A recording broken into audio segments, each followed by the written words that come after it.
Good evening and welcome to Prime Business with me, Winston Taki. And as for first business story, Regional Director of CAT International, Apia Kusi Adomako, is urging cement manufacturers to seek legal redress from the Supreme Court following the passage of the LI seeking to regulate prices of cement. Speaking on Business Live, Mr. Adomako said the Trade Ministry's approach is wrong and far from protecting customers.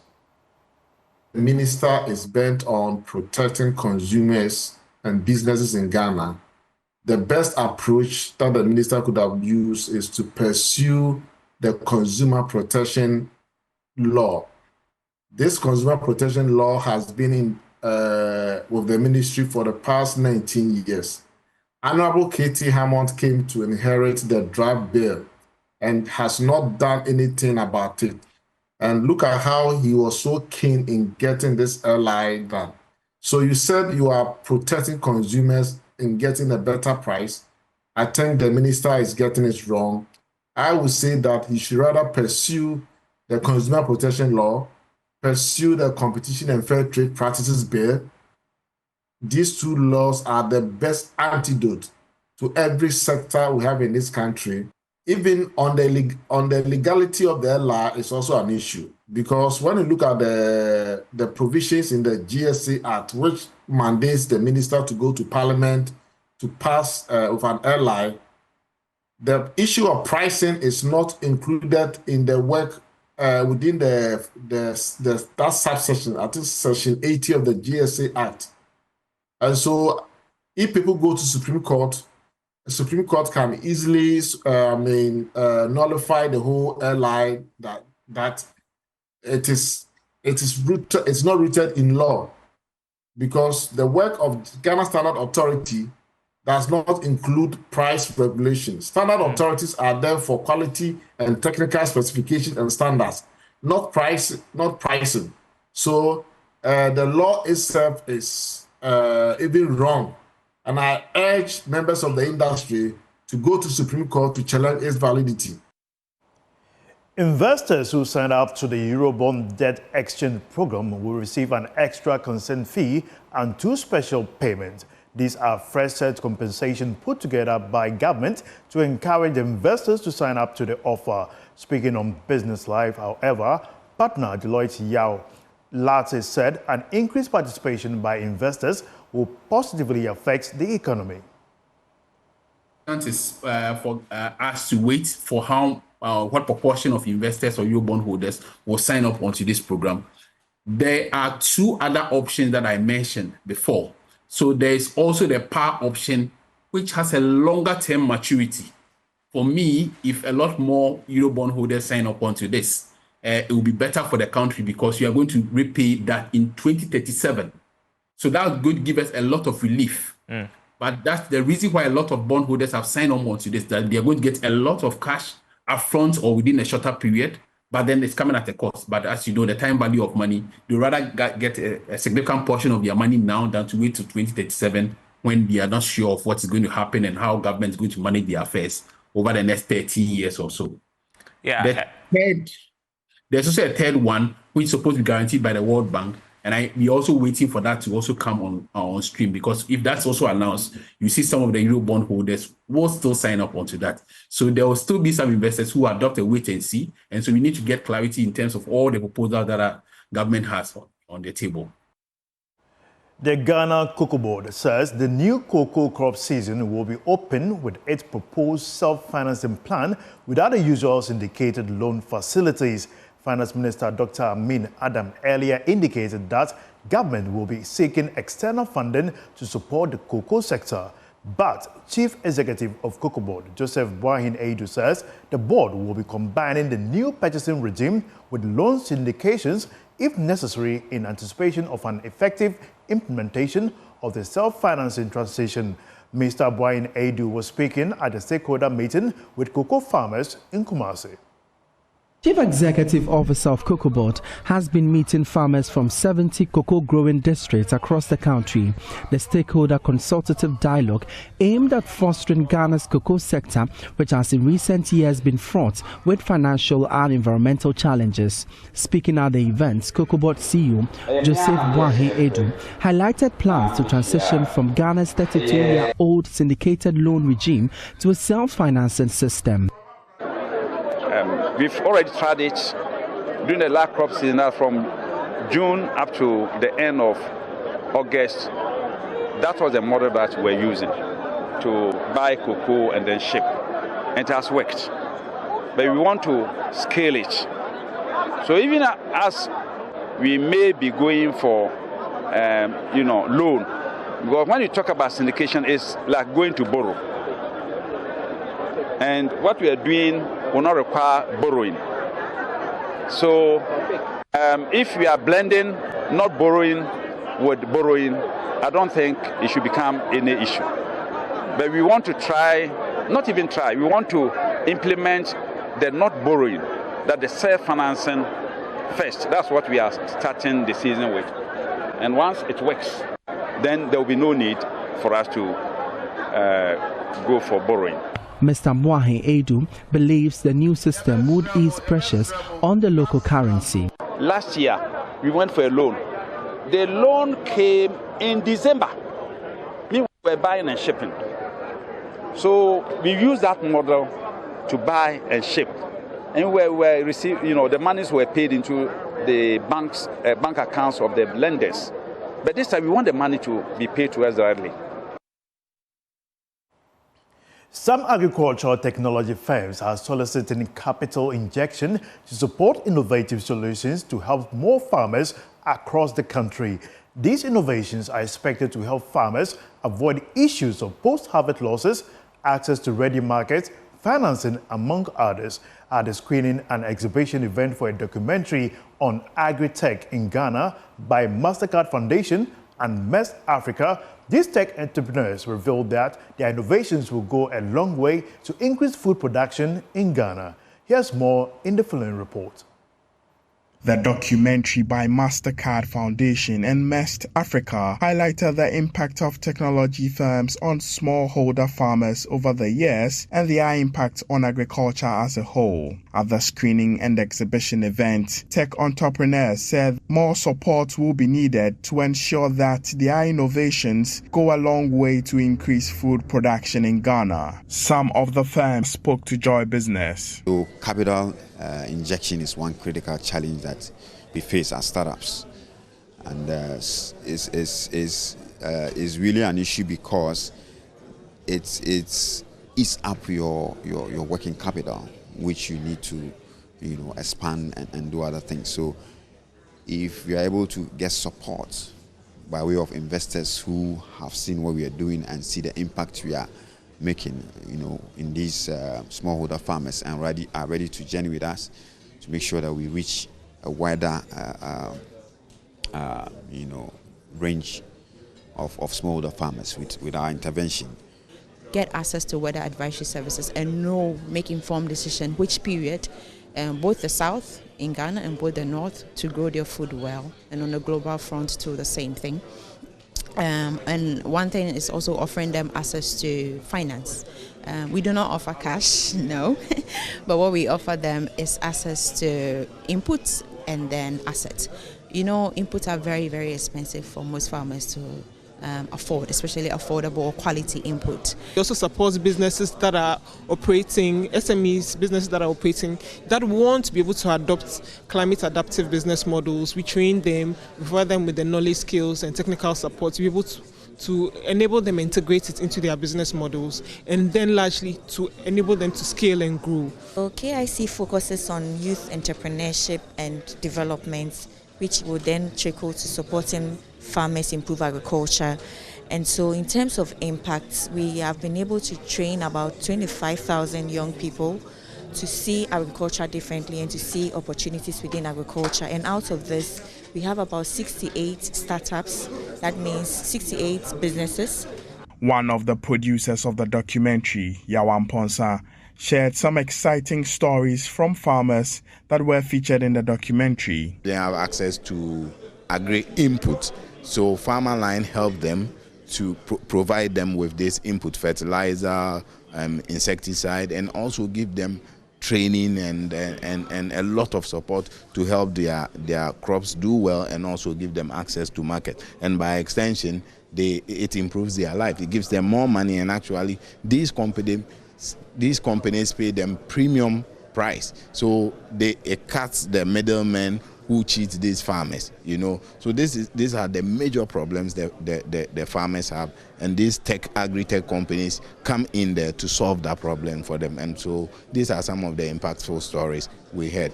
The event serves as a showcase and a celebration of the advancement of Ghana's agri-tech sector.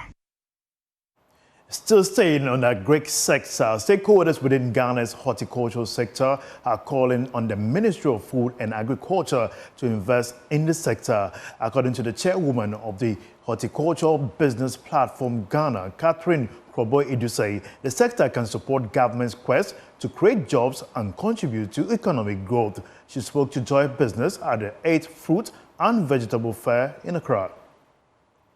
Fruit and Vegetables Fair is an initiative of the Horticulture Business Platform aimed at bringing together local producers and allowing them access to a greater range of wholesalers and retailers. The three-day event spans from the 5th to the 7th of September 2024. Speaking to Joy Business, chair of the Horticulture Business Platform, Catherine Krobo-Idusei said, Ghana needs to be deliberate in investing in the sector. Why are we importing tomatoes? Why are we importing onions? Why are we importing carrots? We can do all this here. We don't have to import. But the reason why we are importing is because there are numerous challenges in the sector.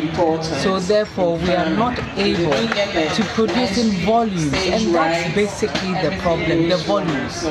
Okay, for us to stop importing, we need to be able to produce enough that will feed everyone in Ghana. So we need to be able to produce. We need irrigation, we need water. Very recently, you hear there's drought in part of the country, and then in other parts of the country, they open the floodgates and the water floods and destroys the community. So it's not consistent. Deputy Head of Mission at the Embassy of the Kingdom of Netherlands, Her Excellency Wendy van Mil, said the Netherlands is committed to this cause, partnering with initiatives like the Horticulture Business Platform to enhance production and make fruits and vegetables more affordable. We face challenges similar to those Ghana confronts today, feeding a growing population with limited resources. Yet, as the saying goes, necessity is the mother of invention. In our commitment to support Ghana's horticultural development, we are proud to partner with the Horticultural Business Platform and IDH. Agriculture is a powerful driver of economic growth, and our collaborative efforts in these fields are crucial. The Horticulture Business Platform, a new membership platform set up with the support of the Ghana Netherlands Business and Culture Council platform, is to bring together all horticulture sector players in the country and assist in the sector's promotion through regular networking activities, fruit and vegetables fairs, and skill development seminars. Now, moving on, the Ghana National Chamber of Commerce and Industry Cooperative Credit Union has stated that it will be offering its members a competitive and cheaper loans to expand their businesses. According to the interim board chairman of the Chamber's Cooperative Credit Union, Nana Dr. Apieje Dankowa II, supporting the private sector is imperative to transform the local economy. He made this known at the first annual general meeting of the union. Every sector we say is the engine of growth, but sometimes it becomes quite difficult for them to get small funds to expand their businesses, and that's why we came to do that. And now I'm so happy with the little, that is a small beginning, but the returns are so huge. And I thank God that we have come this far. We are giving loans very, very competitive. This is, in our case, we do what we call reducing balancing as compared to the traditional bank who do compound type of interest. And in our case, we try and do our best to make sure that members get the loans on time, which is very, very important. Sometimes you apply for a loan and it is delayed unduly, and what you want the money to be used for sometimes cannot get the money for. So our attention was more on small and medium enterprises, and by God's grace, members who have applied for a loan at all times, we are able to give them the loans. So we realize that if we are able to support these small, medium enterprises, they will be able to employ more, teeming youth who are coming out as graduates from our various universities and colleges. Leading real estate company Elegant Homes says it is poised to provide quality and affordable home construction services to patrons. Prospective customers will enjoy a 10% discount on all services ahead of the EcoBank Joy News Habitat Fair. Executive Director of Elegant Homes, Dorothy Kwashi, tells us what customers should expect at the fair.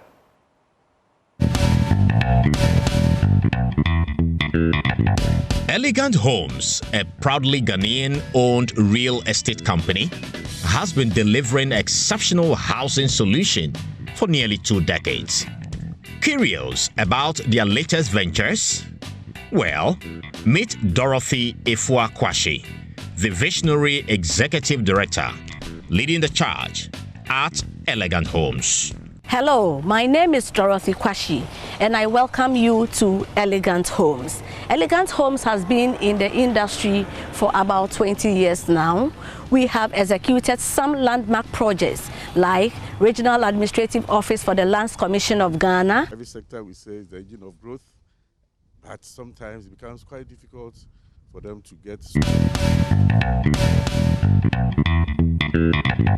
Elegant Homes, a proudly Ghanaian-owned real estate company, has been delivering exceptional housing solution for nearly 2 decades. Curious about their latest ventures? Well, meet Dorothy Kwashi, the visionary executive director leading the charge at Elegant Homes. Hello, my name is Dorothy Kwashi, and I welcome you to Elegant Homes. Elegant Homes has been in the industry for about 20 years now. We have executed some landmark projects like Regional Administrative Office for the Lands Commission of Ghana, 5-story lecture block, and 5-story library complex for the University of Professional Studies, and some other recognizable projects. Today we are here at Elegant Courts. You're wondering what is cooking here? Join me as I walk you through what we have to offer.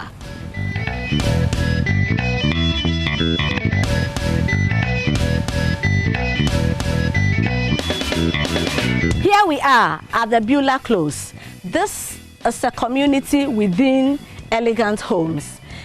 Anybody who wants to come to the Beulah Close passes through a security gate. Right from the security gate at the entrance, you have to pass through another security gate to get access to the Beulah Close. The concept here is different. As you can see, there are no fence walls, and it's more like the American concepts, where we have some of our elegant story buildings for our clients. Maybe you want to explore and get to know what it is in the story building.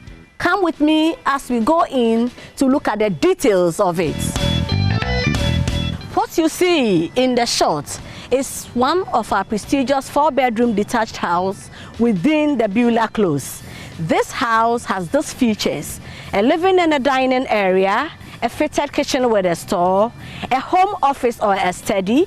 You have 2 car garages. You have a terrace that can host about 40 people for a cocktail, and 1-bedroom boys' quarters. Come with me as we explore the full details of this house.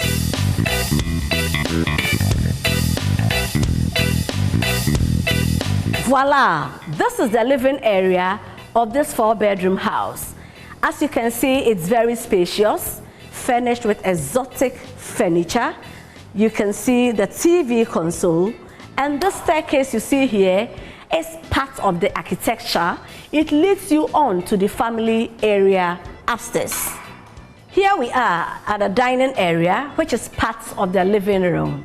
As you can see, it is well laid. It's an 8-seater dining that can host your guests and your family. Properly laid for dinner, lunch, breakfast. Just next to the dining area is the kitchen. A very spacious kitchen with modern executive gadgets. You can see a refrigerator here, which also have a pipe through. You can see an island here. You can see a microwave and then an oven. This is fitted. You can see a digitized extractor, a cooker hob, and what have you, an air conditioner here. This kitchen is a must-have at our office. The kitchen also has a storage. In fact, this one comes with 2 of them, one for your food items and the other for clothing and your laundry. You can see there's a washing machine fixed in here. You can see your ironing board here, and then that makes it more applicable for an executive kitchen. Just right from the living, we enter the family, the study, and that's linked to the master bedroom. One lovely feature of this house is that the master bedroom is downstairs, and then it gives you the opportunity to still enjoy your master bedroom even in your old age when you cannot climb upstairs. Here is a very spacious master bedroom, well furnished, with a king-size bed, 2 nightstands, a dresser, a bag, and then shoe rack. You can see 2 lover seats. So bring you the full report in our subsequent bulletin. My name is Winston Taki. Thanks for watching me live here on Prime Business. We have more bulletins for you, sports, after this break. Do enjoy.